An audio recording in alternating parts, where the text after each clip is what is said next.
Ang kwentong ito ay hango sa totoong buhay. Karanasan ito ni Eduardo. Taong 1983. Tigbawan, Iloilo.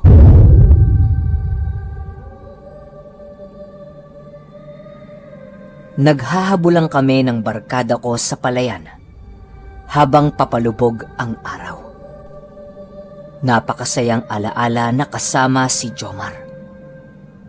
Matapos kaming dumaan sa palayan, ay tumungo kami sa ilog upang manghuli ng isda. Si Jomar, asan kaya siya? Pag-iisip ni Eduardo habang nakahiga sa duyan na nasa labas ng kanilang bahay. Kahit nitong mga panahong ito na nagkaasawa na si Eduardo, hinding-hindi niya pa rin malimot ang kanyang dating barkada na naglaho na lang na parang bula. Noong kabataan nila ay halos sila palagi ang magkasama. Akala ni Eduardo hanggang sa pagtanda na yon, pero hindi pala. Naging malungkot ang kasal niya dahil sa kahit anong gawin niyang pag-imbita kay Jomar ay hindi pa rin ito dumating. Sabi-sabi sa kanila na lumipat lang ng barangay itong pamilya nila Jomar. Kaya ang ginawa ni Eduardo ay nagpadala siya ng sulat at paanyaya kay Jomar sa ibang barangay. Nagbabaka sakali itong makakadalo pero wala talaga eh. Halos maglalabing 1 taon na silang hindi nagkikita. Mahal, pumasok ka na at nakahanda na ang merienda. Wika ng asawa niya na nasa pinto ng kanilang bahay. Oh, saglit lang ah. Sagot naman ni Eduardo. Itong mga panahong ito, kasalukuyang isang magsasaka sa kanilang palayan si Eduardo. Ipinamana ito sa kanya ng kanyang pamilya noong nagkaasawa na siya. Nag-iisang anak lang din itong si Eduardo, kaya sa kanya napunta lahat ng lupain. Di naman kalayuan ang bahay ng mga magulang nito sa bahay nila ni Jessica. Kaya sa tuwing umaga ay bumibisita ang mga yon sa kanila upang mangamusta. Nasa gilid lang ng palayan ang bahay nila Eduardo at di kalayuan naman ay ang bahay ng kanyang mga magulang. Habang nagkakape itong sila Eduardo, ay pabalik-balik ang pagpasok sa kanyang isipan nitong dati niyang barkadang si Jomar. Para bang hinahanap niya ito nang hindi maipaliwanag. Lumipas ang 2 araw at pumunta na nangamusta itong magulang ni Eduardo sa kanila. Nag-uusap-usap sila tungkol sa mga plano nila sa buhay at kung nais na ba nilang magbigay ng apo sa mga ito. Huli na kayo, Nay. 2 buwang buntis yang si Jessica. Wika ni Eduardo. Tinapik naman siya ng kanyang asawa habang nakangiti. Pagkarinig ng mga magulang ni Eduardo niyan, ay nagalak ang mga ito. Pinagsabihan sila na lagyan ng pangontra ang tiyan ni Jessica upang maging ligtas yon sa mga masasamang uri ng nilalang. Magkalat din sila ng asin at makabuhay papalibot ng bahay. Wala namang pagtutol si Eduardo at sinunod niya ang bilin ng kanyang ina. Naniniwala din kasi siya sa aswang dahil nga taga Iloilo sila.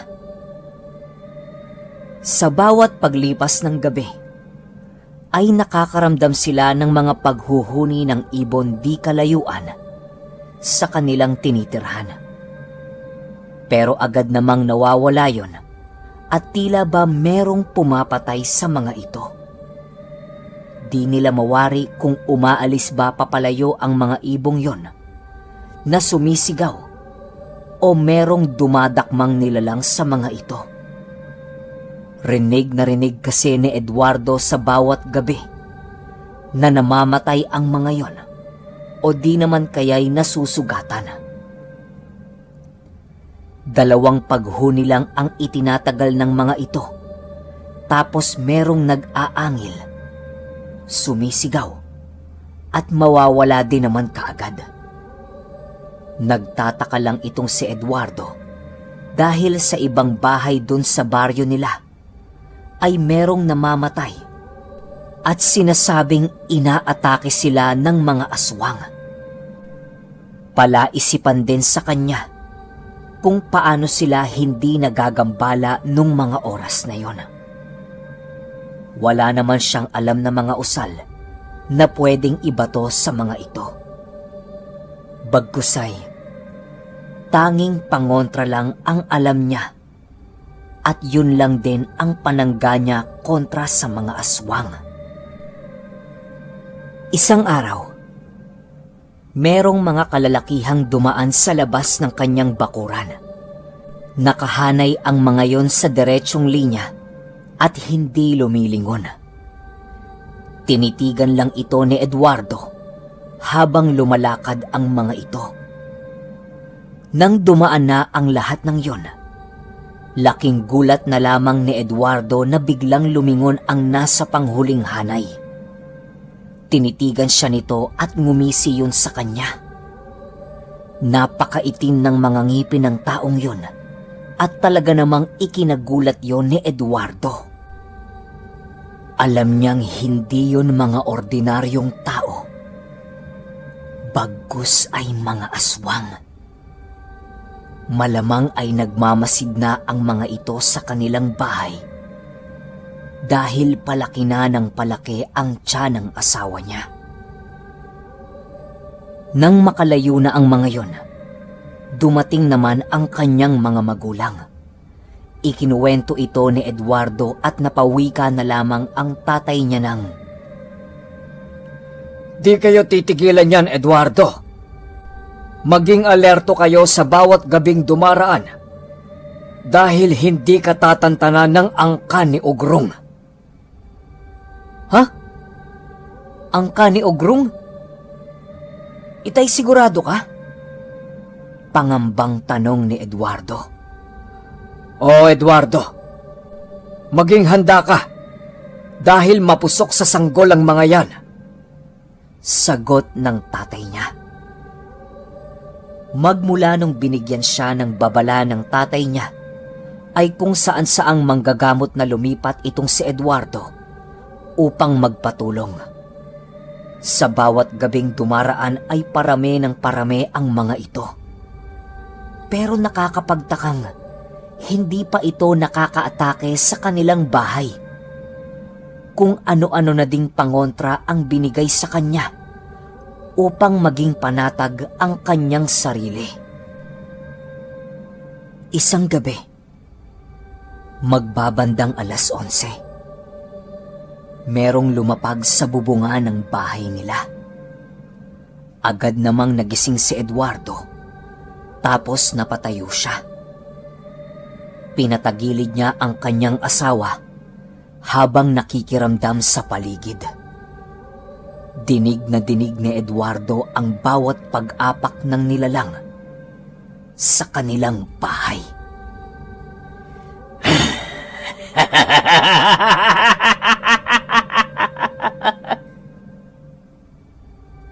Tawa ng nilalang na nasa kanilang bubungan.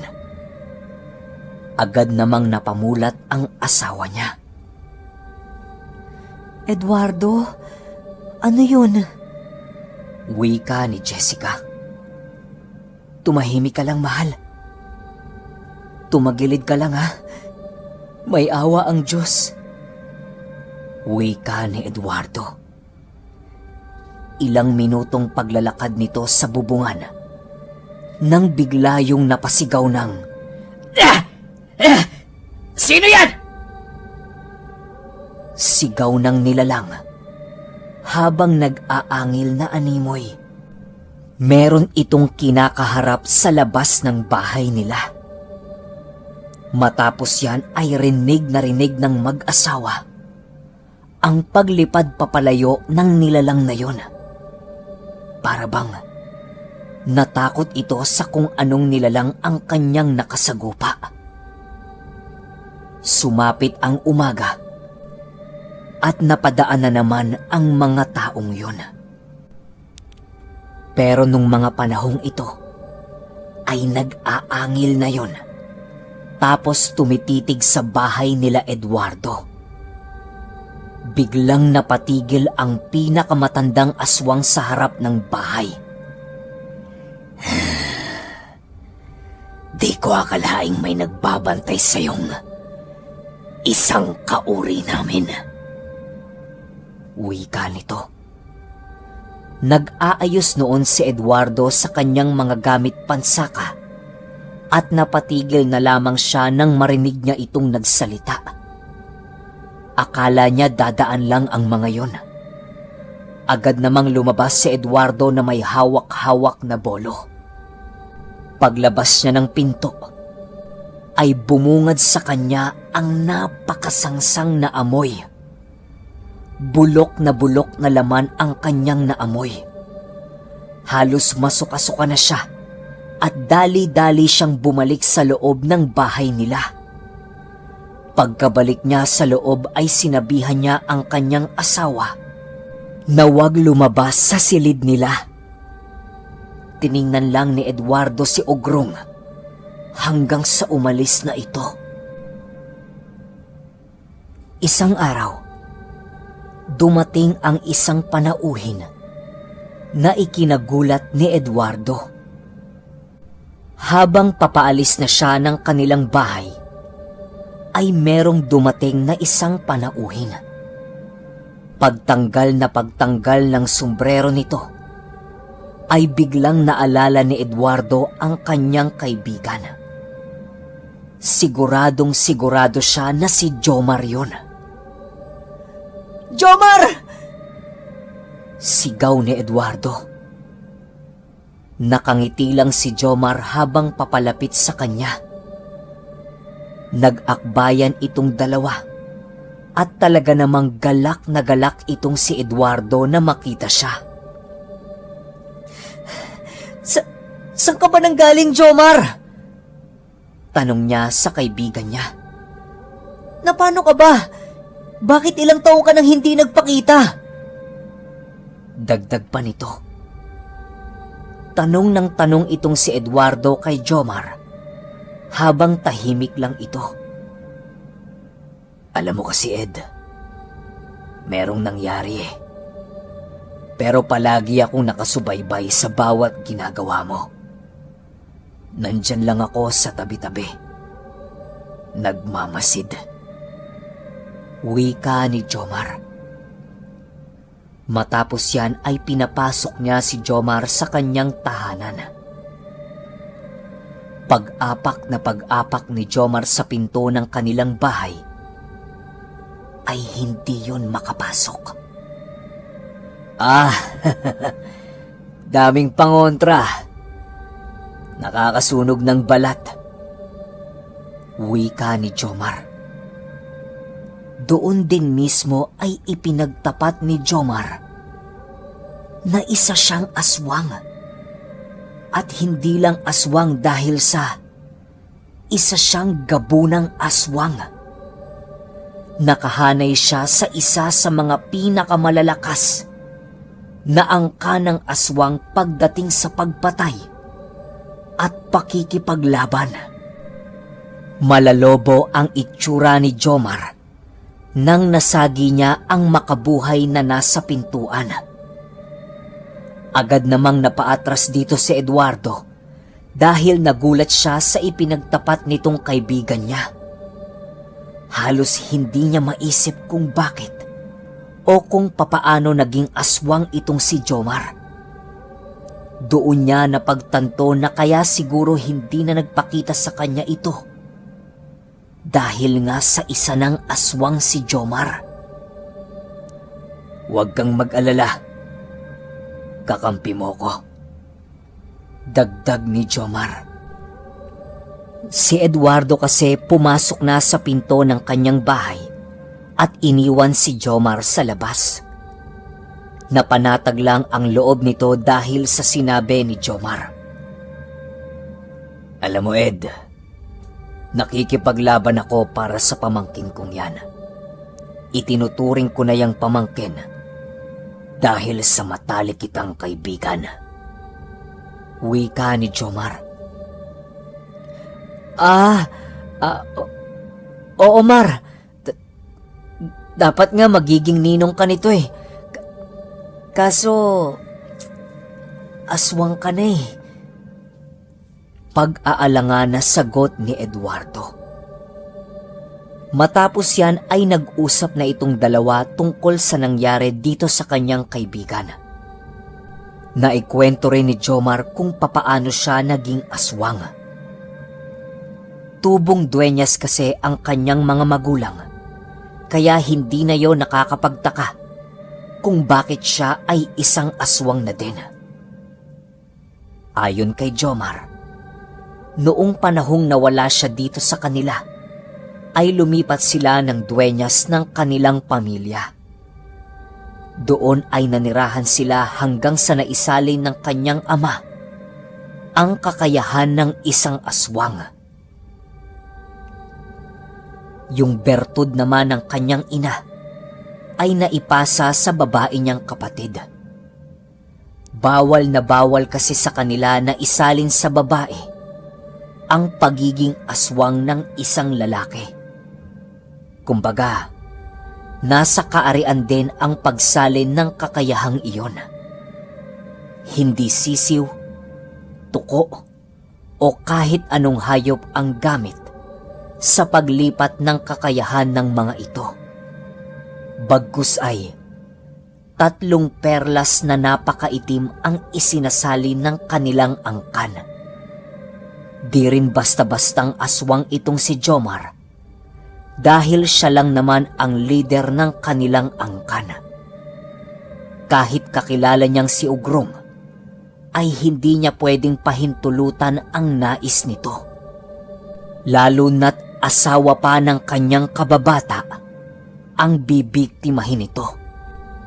Magkakamatayan sila kapag pinagpatuloy pa ni Ugrong ang pagpupumilit nitong patayin ng kanyang pamangkin. Habang nag-uusap itong dalawa, pansin na pansin ni Eduardo ang anghit nitong si Jomar. Napakalakas nito na kayang magpatumba ng isang tao. Napapatakip na itong si Eduardo ng ilong habang nag-uusap silang dalawa. Di niya kasi talaga kakayanin ang ganong amoy. Atras ka lang ng konti, Ed, kung nababahuan ka sa akin. Nasa dugo yan ng isang aswang dahil kumakain kami ng karne ng tao. Wika ni Jomar. Di naman umiimik si Eduardo at umatras na lang ito ng konti. Hanggang sa tumayo na itong si Jomar at nagpaalam.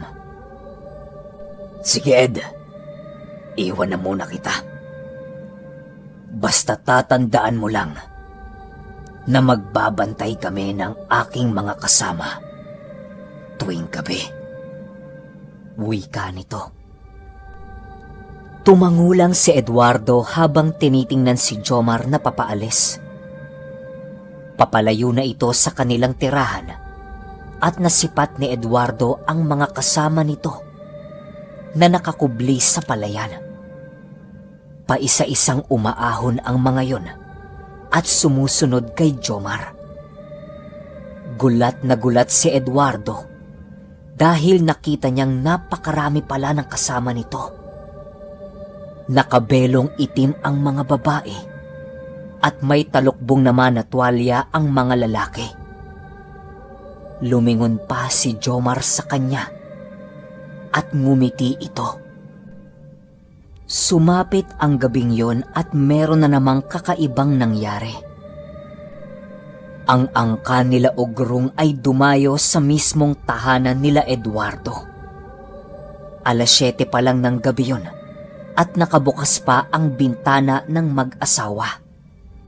Si Jessica natutulog na. Samantalang itong si Eduardo ay nakatambay sa may bintana nila. Kitang-kita nito ang 9 na katao na nasa labas ng bakura nila. Nagulat si Eduardo sa kanyang mga nakita. Napaatras siya ng konti at isinara niya ang bintana. Nagtira lang siya ng maliit na espasyo na pwede niyang silipan. Palingon-lingon ang mga yon at meron silang mga kasamahang baboy na napakalalaki. 9 na tao ang nakita niya.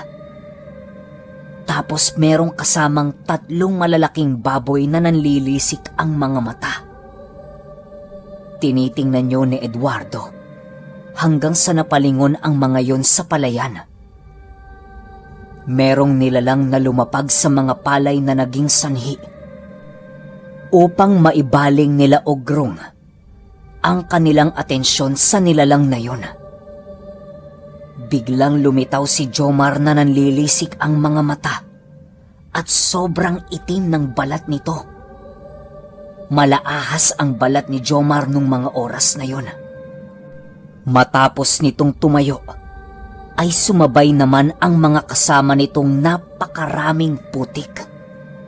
Nagsilitawan din ang mga yon sa palayan. Kung di nyo kasi na itatanong, ang angka nila Jomar ay ang lahi ng gabunang aswang na merong espesyal na abilidad at kaya nitong gumaya ng mga hayop na malaki o kasing laki lang nila. Sila ang natatanging angka ng gabunang aswang na napakabilis magpalit ng kaanyuan. Malalakas din ang mga ito pagdating sa kombateng pisikal. Maihahalin tulad mo ito sa isang ganap na kurkur. Umalis na kayo, Ogrong. Isang beses ko lang tong sasabihin at hindi ko na uulitin. Wika ni Jomar. Bakit? Nais mo rin bang kayo ang kumuha ng sanggol na daladala ng babaeng yan? Makikihati na lang kami. Sagot ni Ogrong. Wala kaming papatayin sa pamamahay na yan dahil kadugo ko ang taong nakatira dyan. Kung magpupumilit pa rin kayo, wala kaming magagawa. Alam nyo naman kung gaano kalakas ang angka namin, diba? Paninindak ni Jomar. Makikita natin yan, sagot ni Ogrong. Walang sabi-sabi ay agad sumugod ang 3 baboy na nasa unahan ni Ogrong. Agad namang sumugod ang isang kasama ni Jomar na nag-anyong aso. Asong napakalaki na merong napakatalas na mga pangil. Napakaliksi ng asong yon na para itong lumilipad sa bawat pagtalo nito. Di na nakapagpigil ang mga kasamahan ni Ogrong at sumugod na rin ang mga yon. Kitang-kita ni Eduardo ang naganap na labanan dahil sa napakaliwanag ng buwan noong mga oras na yon. Pinagmasdan niya si Jomar habang naging isang taong lobo ito. Napakaitim ng itsura ni Jomar na halos mapuno na ng buhok ang buong katawan nito. Umungol yon tapos biglang sumugod sa mga yon. Patay na ang isang baboy dahil sa nakagat ng asong unang sumugod. Si Ogrong naman naging isang napakalaking unggoy. Leader kontra leader ang nangyaring paglalaban. Kahit alam ni Ogrong na dehado sila, ay wala siyang pagpipilian. Dahil sa kahambugan nito, ay hindi nito napiling umatras. Wala yun sa kanyang bokabularyo na tumakbo o tumalikod sa isang labanan. "Mas mabuting mamatay ng lumalaban!" sigaw ni Ogrung. Tanging pag-alulong lang ang naisagot ni Jomar sa binigkas ni Ogrung. 5 na ang nalagas sa kasamahan ni Ogrung. Patay na din ang 3 baboy at nakahandusay na ang 2 malaking toro. Yung ibang nag-anyong paniki ay nasa itaas na nakikipaglaban. Karamihan sa kaanyuan ng kasama ni Jomar ay purong anyong aso ang mga yon. Siya lang ata ang malataong lobo doon. Kahit anong gawing pagbibitaw ng malalakas na paghampas ni Ogrung kay Jomar, ay hindi niya pa rin ito tinatamaan. Tila ba wala pa sa kalingkingan ni Jomar ang lider ng angka na yon. Sa bawat pagbitaw ng mga sapak ni Ogrung, ay ang pagkakaroon naman ng mga sugat nito. Umaangil na sa sakit ang unggoy na yon dahil sa mga malalalim nitong natatamong kalmot na gawa ni Jomar. Paunti-unting nagkakaroon ng takot na nararamdaman itong si Ogrung. Hanggang sa dumating ang oras na siya na lang ang natirang nakikipaglaban. Yung iba, tangan-tangan na ng mga aso ang mga bangkay. Ang iba pang kasama ni Ogrung ay kinakain na ng mga ito. Halos mapuno na ng dugo ang buong katawan ng malaking unggoy na yon.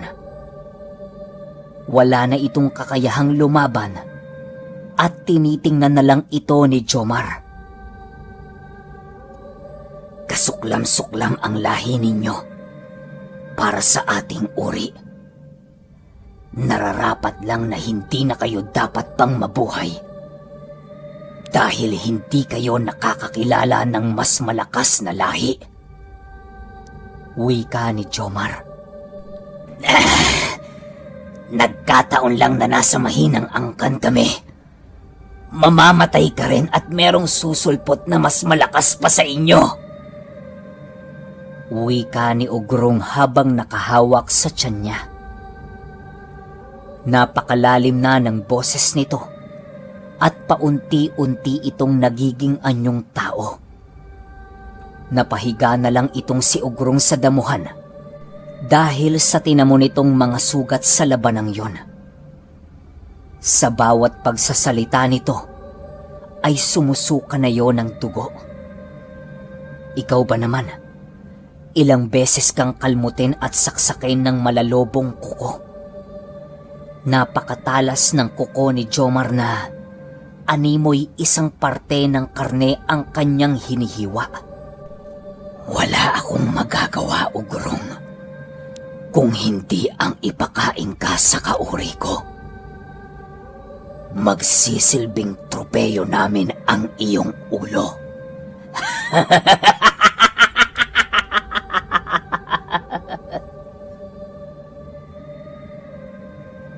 Wika ni Jomar na malademonyo ang tinig.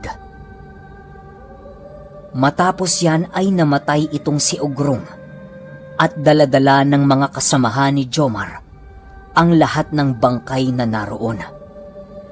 Inaamoy-amoy nito ang hangin na tila ba may hinahanap. Ilang minuto lang ang lumipas at nakatitig na yon kung nasaan si Eduardo. Ngumiti lang si Jomar at kumaway. Lumipas ang ilang buwan at nakapanganak ng maayos itong si Jessica. Napabinyagan nila yon bilang isang Kristiyano. Nandun naman si Jomar pero naghintay na lang yon sa bahay nila Eduardo. Masaya ang lahat ng taong imbitado nung mga oras na yon. Hanggang sa nagsiabutan na ng regalo para ibigay sa bata. Ang ibinigay ni Jomar ay isang halamang napakaitim. "Tanggapin mo to, Eduardo. Tanda ng angka namin sa pagkilala ng mga kauri namin. Sana'y gabayan mo ng mabuti itong pamangkin ko. Hindi ako mawawala. Bagkus ay palagi mong isipin na nandito lang ako at nagmamasid. Wika ni Jomar. Di na pinatapos ni Jomar ang selebrasyon at umuwi din naman ito kaagad nang maibigay niya ang kanyang regalo sa kanyang inaanak. Magpahanggang sa ngayon, hindi pa rin malilimutan ni Eduardo ang kanyang karanasan nang minsan niyang masilayan ang labanan ng aswang kontra aswang.